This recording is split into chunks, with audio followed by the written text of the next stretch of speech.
Radioactive Substances by Marie Curie. How did Marie Curie transform mysterious emissions from uranium minerals into measurable evidence for new elements and a new understanding of matter? Yeah. And how does modern nuclear science refine that picture? That question right there is really the anchor for everything we're going to dive into today, because to really grasp the sheer magnitude of what she did, we kind of have to completely erase our modern understanding of chemistry. Oh, completely, yeah. And physics, too. Like, we Yeah. have to step back into the scientific mindset of the late 19th century. Right, where matter was just stable. Exactly. It was immutable. The atom, as John Dalton proposed decades earlier, it was thought to be this fundamental, unchanging building block of the universe. Right, like an indestructible little billiard ball. Mhm. So an atom of gold was always gold, lead was always lead, since the dawn of time. Right. But then you have this incredibly disruptive observation. You have uranium just sitting there, and it's seemingly just emitting energy continuously. Continue. No light shining on it to charge it. It's not burning, not reacting with oxygen, and there's absolutely no obvious external source powering it. I mean, it was a total anomaly. It was, honestly, it was worse than an anomaly. It was a thermodynamic nightmare. Oh, yeah. Because the whole foundation of 19th century physics rested on the conservation of energy. You do not get something for nothing. Right. Energy changes form, but you can't create it. Exactly. Yeah. So seeing a rock just emit constant, measurable energy without fuel, that's literally like walking into a room and seeing a fire burning brightly without any wood. Just burning forever. Yeah, without gas, just burning. The established laws of physics were essentially screaming that this was impossible. Well, and that's exactly what we're going to unpack today. So just to give a quick roadmap of what we're covering in this deep dive, we're going to start by looking at how they shifted from just sort of marveling at this anomaly to actually getting precise measurements. We'll see how Curie proved radioactivity was an atomic property, which is huge. And then we'll get into the ore anomaly that sparked the hunt for polonium and radium. The famous chemical hunt. Yeah. Right. And then we'll break down the different forms of radiation, the whole mind-bending reality of atomic transformation, and how modern nuclear physics refines that whole picture. Oh, yeah. We have to talk about safety, too. Absolutely. Safety and radiation hazards. And we'll wrap up with Curie's enduring methodological legacy. So it's a packed journey. It is a phenomenal trajectory. And the only logical place to start, really, is with that first major hurdle. Oh, yeah. Like, how do you actually study a force that you can't see, you can't smell, and you can't feel? Right. You have to find a way to make the invisible leave a physical mark. And the story usually starts with Henri Becquerel, right? Like 1896, he discovers these so-called uranium rays almost by accident because they fogged up his photographic plates, even when the plates were wrapped in thick black paper. But if you're trying to do rigorous science, I mean, a photographic plate is pretty subjective. Highly subjective. You develop the plate, you see a dark smudge, but like, how do you quantify a smudge? Yeah, is it heat? Is it a rogue chemical reaction? Or maybe the glass was just flawed. Subjectivity was the bottleneck there. Becquerel made a brilliant optical observation, but Marie Curie realized that to actually understand these rays, she couldn't rely on staring at fuzzy black spots. Oh. She had to transition from qualitative observation to quantitative measurement. And so she didn't look at the rays themselves. She looked at what they did to the air around them, right? Yes. She looked at their immediate environment, because these rays were ionizing the air around the uranium. Okay, so normally air is an insulator. Right, it doesn't conduct electricity. But the radiation shooting out of the uranium was energetic enough to literally strip electrons away from the nitrogen and oxygen molecules in the air. Wow. And that turned the surrounding air into this conductive soup of ions. So if the air becomes conductive, you can pass an electrical current through it. And the stronger the radiation, the more conductive the air is. And the stronger the electrical current you can measure. That was the conceptual leap. Okay. But actually measuring that tiny, faint electrical current, that required incredible precision. So she used an electrometer. Right. Now, an electrometer measures electrical charge, but the currents from the ionized air were so minuscule and erratic that a standard electrometer just wasn't enough. It wasn't cutting it. No. And this is where her collaboration with Pierre Curie first really shines. Oh, right, because before he joined her, Pierre and his brother had discovered piezoelectricity. Precisely. Which is like when certain crystals, like quartz, generate a charge when you put them under pressure, like the spark in a barbecue lighter. Exactly like that. So Pierre had invented this device using a very precisely cut blade of quartz. If you hung carefully measured weights on this quartz, it generated a tiny, incredibly precise and known electrical charge. So Marie Curie used Pierre's quartz device to perfectly counterbalance the erratic electrical current coming through the ionized air from the uranium. That is so smart. It really is. By measuring exactly how much weight she had to put on the quartz to balance the scale, she could assign a hard, absolute mathematical number to the intensity of those invisible rays. It's like tracking an invisible person by the footprints they leave in the snow.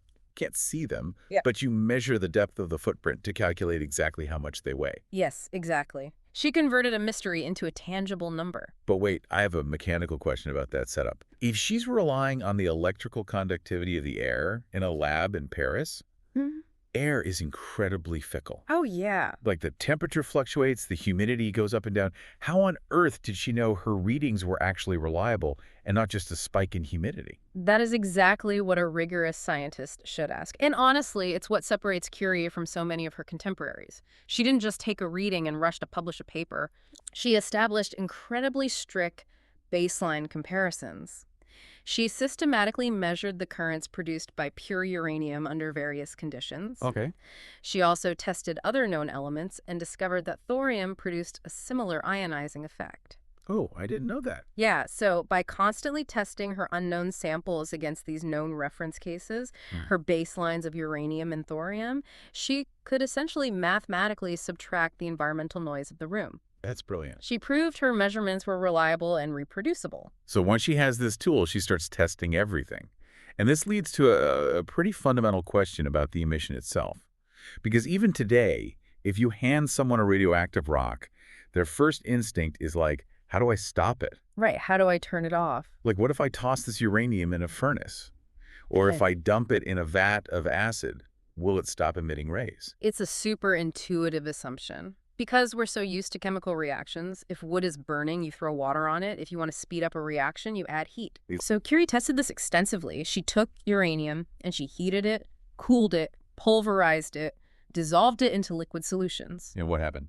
Nothing. It was revolutionary. The radioactive emission didn't change at all. It didn't care if it was a solid block or a liquid acid bath. Wow. The conductivity of the air stayed exactly the same. Because here's the reality we need to make very clear. Ordinary heating or chemical treatment does not generally switch spontaneous nuclear decay on or off. So the activity was tied purely to the amount of the element. Yes. If you have 1 gram of uranium, it emits the same amount of radiation, whether it's frozen in ice or baked into a ceramic mug. Exactly. And the conclusion she drew from this was profound.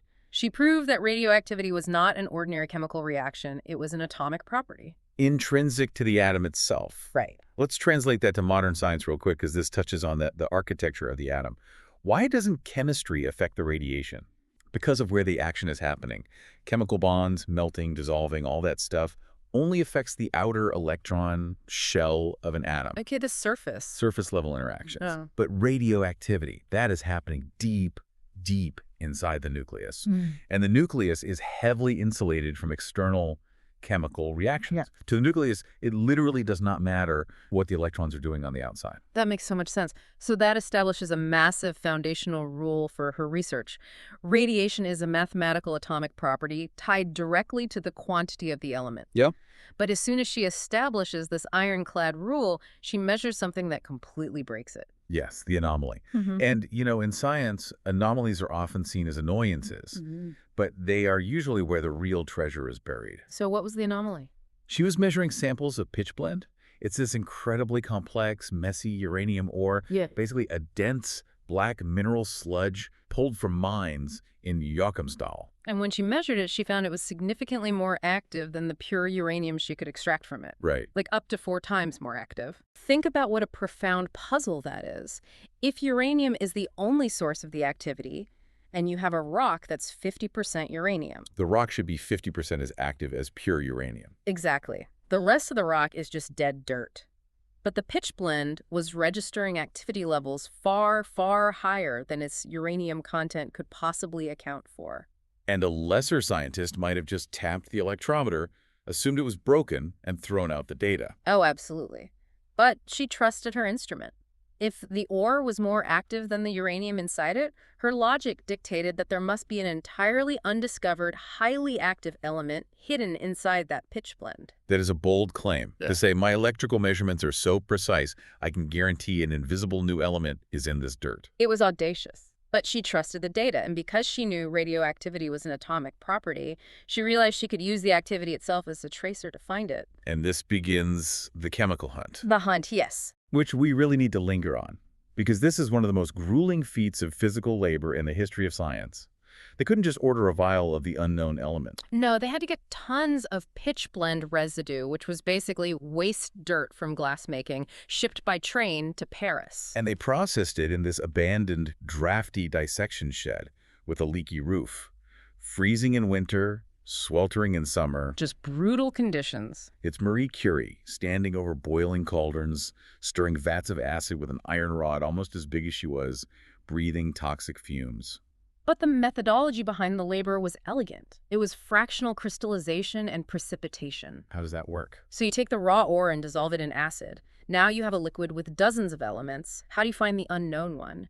You use standard chemistry to force certain elements to precipitate, to fall out of the liquid as a solid. Like panning for gold on a molecular level. Exactly. So they separate the sludge into two piles, the solid that fell out and the liquid that remained. Then Marie takes her electrometer and measures both. Oh. And whichever pile makes the air conduct electricity more strongly. That's the pile with the secret element. She literally followed the electrical signal through the chemical fractions. Throw away the inactive dirt, take the active dirt, dissolve it, precipitate it, measure again. Hundreds of times. Hundreds and hundreds. And through this, the signal actually split. Right. They found two distinct, highly active fractions. They found one fraction that chemically behaved exactly like bismuth. It was so intertwined with bismuth, it was incredibly hard to separate. Marie named this new element polonium, after her native Poland. Which didn't even exist as an independent country at the time. A very powerful political statement. Huge statement. And the second fraction, it behaved like barium. Through painstaking fractional crystallization, she concentrated it drop by drop. And they named the second element radium, from the Latin word for ray. Now, you keep saying they did this. Yes. And we need to pause here because the cultural myth of Marie Curie often paints her as this solitary, lonely genius, just toiling in a shed isolated from the world. Right. Unlocking the universe all by herself. It's a very romantic myth, but it's important to correct this. Marie Curie's leadership does not mean the discoveries were accomplished without collaborators. Wait. She was the visionary leader of the project, absolutely. But Pierre Curie was so fascinated by her initial electrometer findings that he dropped his own successful research on crystals to join her. He was right there stirring the cauldrons. And it went beyond just the two of them. Oh, totally. Henri Becquerel was constantly in dialogue with them. The chemist André de Buren worked closely with them, and he actually discovered another radioactive element, actinium, in those same ores. Wow. And crucially, there were the spectroscopists. What was their role in this? Well, when you claim you've found a new element, a glowing rock isn't enough proof for the chemistry community. You have to prove it has a unique atomic signature. So spectroscopists analyze the light emitted by a heated sample to find unique bands of color, spectral lines. Eugène Anatole de Marseille verified the new spectral lines for radium. That provided the independent proof that it was a new element. Right, so it really takes a village to isolate an element. It does. Plus all the industrial chemists and factory workers who helped process the tons of raw ore initially. Okay, so they have chemically isolated, highly concentrated radium. They finally have a source powerful enough to study the rays themselves. Yes. Up till now, the rays were just a phenomenon making air conductive. But what actually was shooting out of this material? To figure that out, they used magnetic fields and screens. By putting thin aluminum foils or thick lead plates between the radium and the electrometer, and using magnets, they realized the radiation wasn't just a single beam of energy. It was a mixture. A complex mixture with components behaving in wildly different ways. And before we break those down, we should clarify our vocabulary here, because people use radioactivity and radiation interchangeably all the time. All the time. Like radioactive spiders or a radiation leak, as if it's the same thing. It's a very common blurring of terms, but scientifically, we have to be clear, radioactivity and radiation are not identical. Right. Radioactivity is the process happening inside the source material. Radiation is what is emitted as a result of that process. I read this great analogy once. Imagine radioactivity as an overstuffed suitcase with a broken zipper. Okay. The tension, the instability, the stress on the seams, that's radioactivity. It's a property of the suitcase.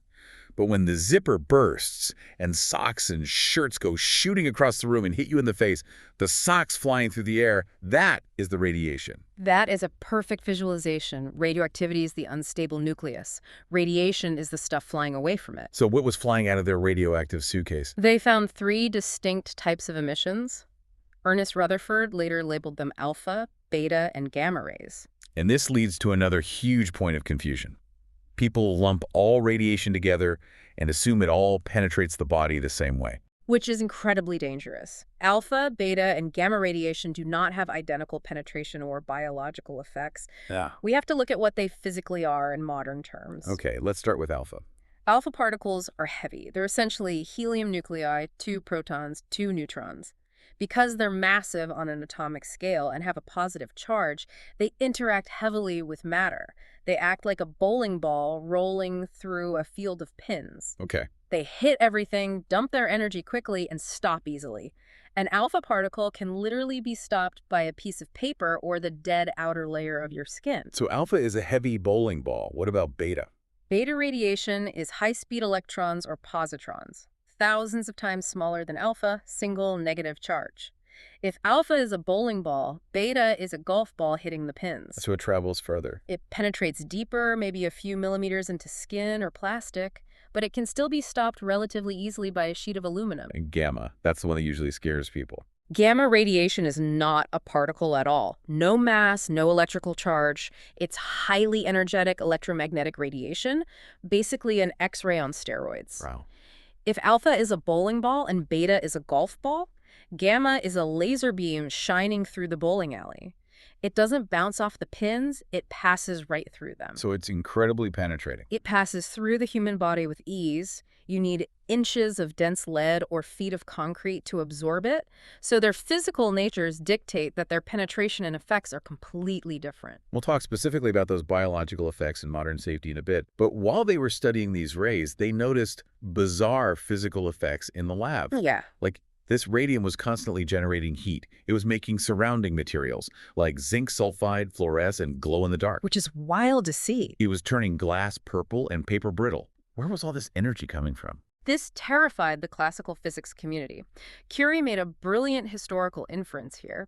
She noted this continuous heat generation, like a chunk of radium, could melt more than its own weight in ice every single hour. It's just sitting there. Right, without any combustion. It wasn't burning, not consuming oxygen. A fire without fuel violates conservation of energy. You can't have infinite heat from a cold rock. Historically, Curie and her peers had to hypothesize some unknown internal atomic mechanism or suggest atoms were tapping into cosmic energy in the ether. They knew the atom was doing something radical, but they lacked the framework. But today we know. Yes, modern science reveals the answer through Einstein's EMC and nuclear binding energy. The energy was literally coming from the mass of the atom itself. Just blowing itself apart. During spontaneous decay, a tiny bit of mass is destroyed and converted into massive kinetic energy and radiation. The Curies were seeing mass turn into energy years before theoretical physics fully grasped it. That is mind-bending. But the heat and energy were just the tip of the iceberg.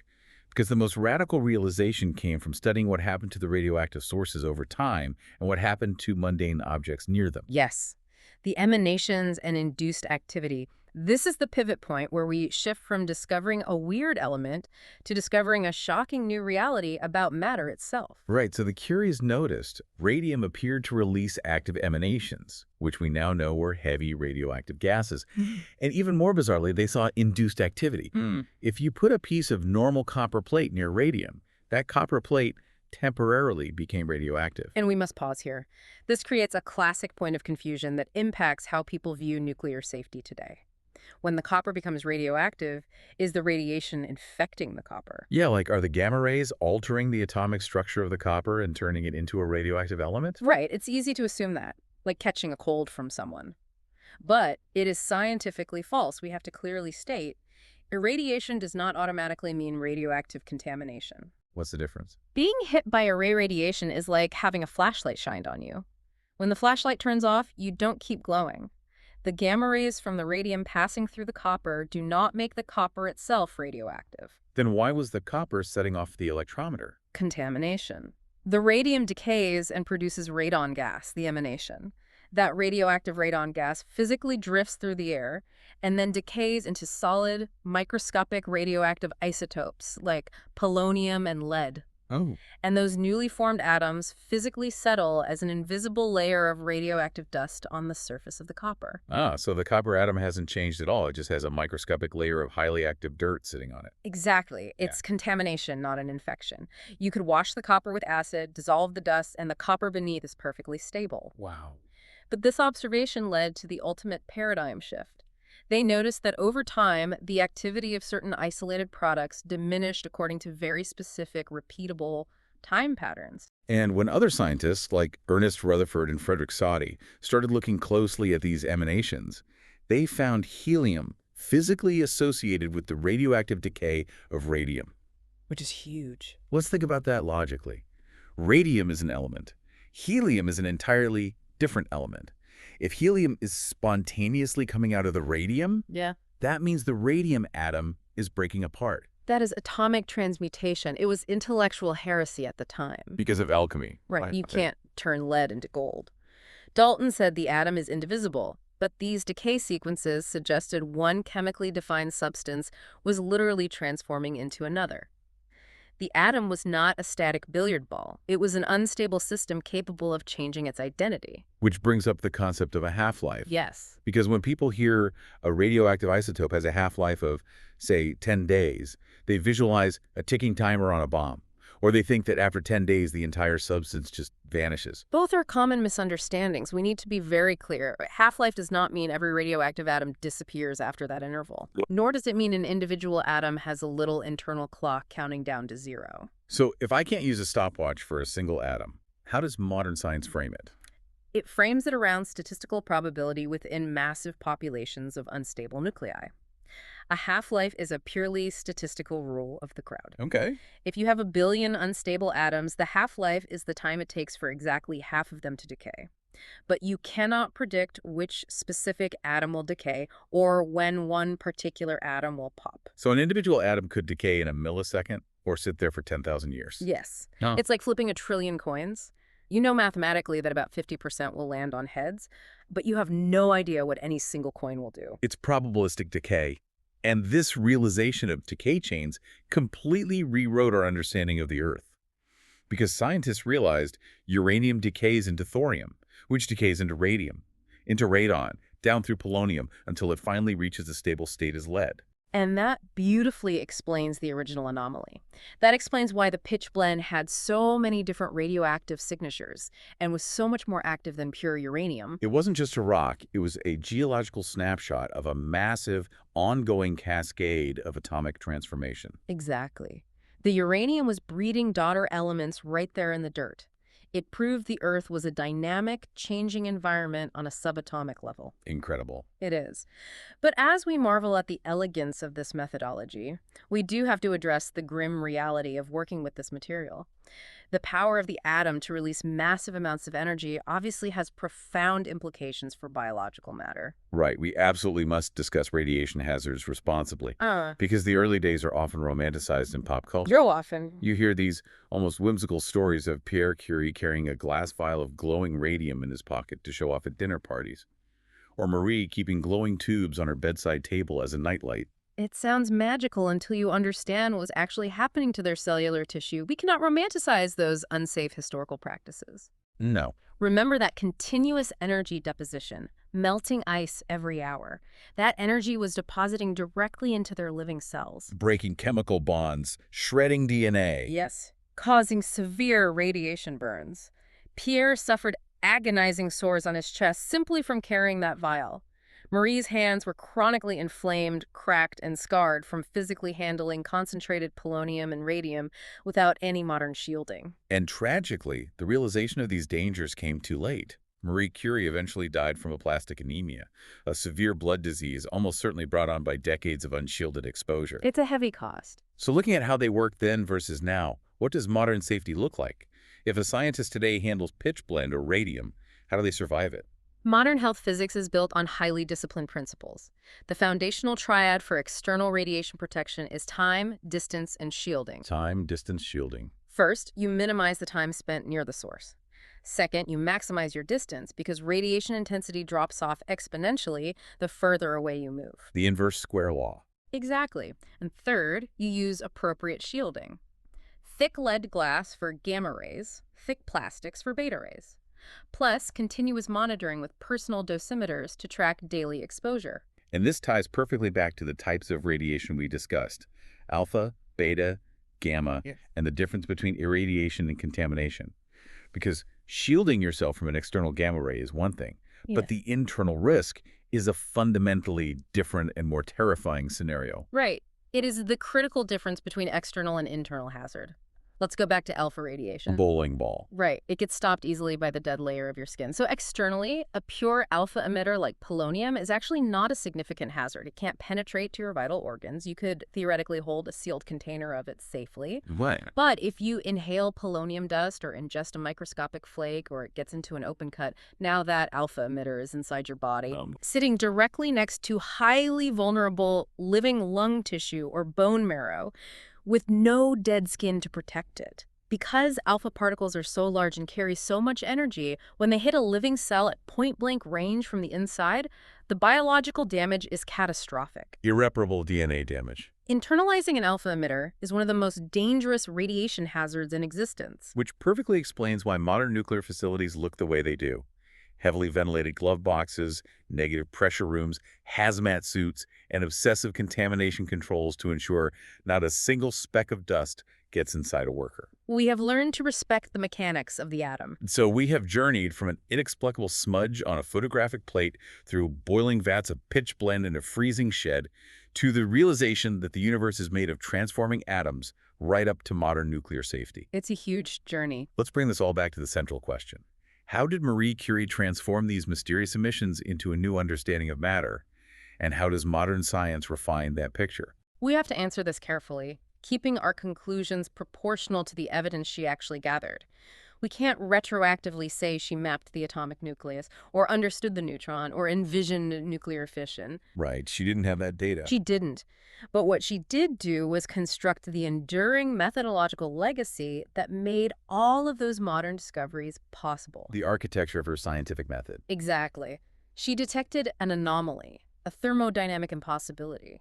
Instead of ignoring it, she built a reliable, quantifiable trap, the electrometer, to measure it.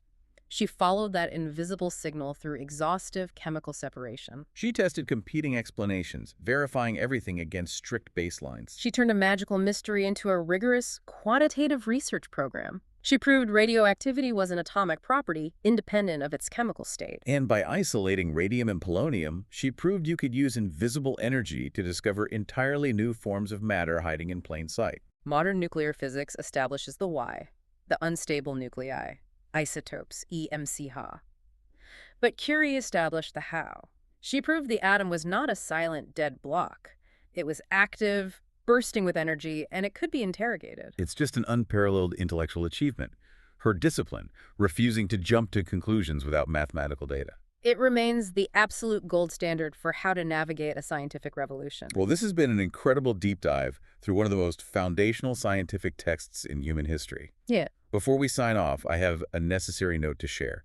This production is an independent COSMORA HQ book overview and audio podcast. It is not an audiobook, narration, adaptation, abridgment, authorized edition, or substitute for lawful access to Marie Curie's original work. And we highly encourage everyone to seek out those historical texts, to see the raw data and the struggle exactly as it unfolded over a century ago. Absolutely. So we'll leave you with this one focus question to mull over on your own. Which was more revolutionary, the discovery of radium and polonium, or the realization that the atom itself could change?